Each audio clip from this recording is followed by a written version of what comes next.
The new book is out.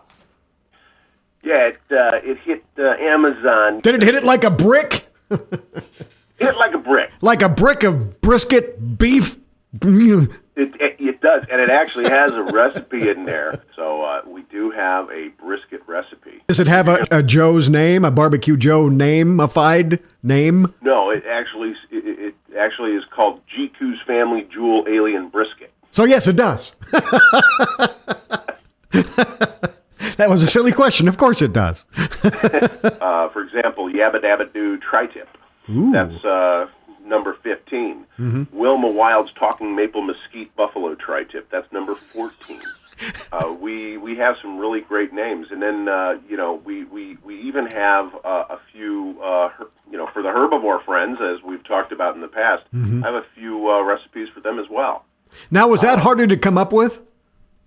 Not so much. I mean, I really like my vegetables. They're good for you. You know, your mom always told you to eat broccoli. I eat a little broccoli. I eat a little bit of vodka corn. So Medusa's Sweet Backside Vodka Corn is number 40. This book goes into much more detail on a lot of things, right? Well, this is basically a book where we have to go back because I've got some issues with my daughter. She doesn't like the fact that since I've been back from Sweden from the first book, I have become extremely primal. I'm eating my plate with my face. I'm not using my utensils any longer. Mm-hmm. And I am jumping around in a tree in a loincloth at night. I can see where that would disturb.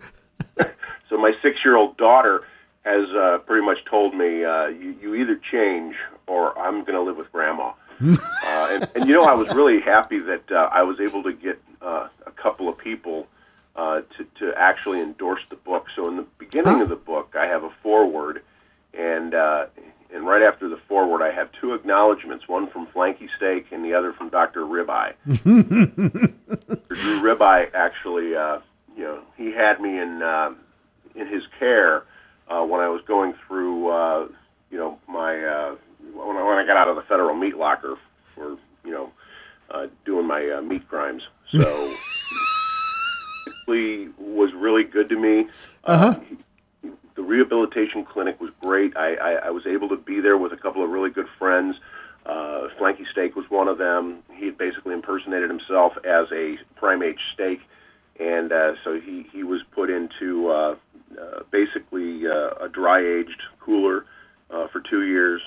And he was really grateful, actually, because he was reading my book on his Kindle Fire. It was the only thing keeping him warm.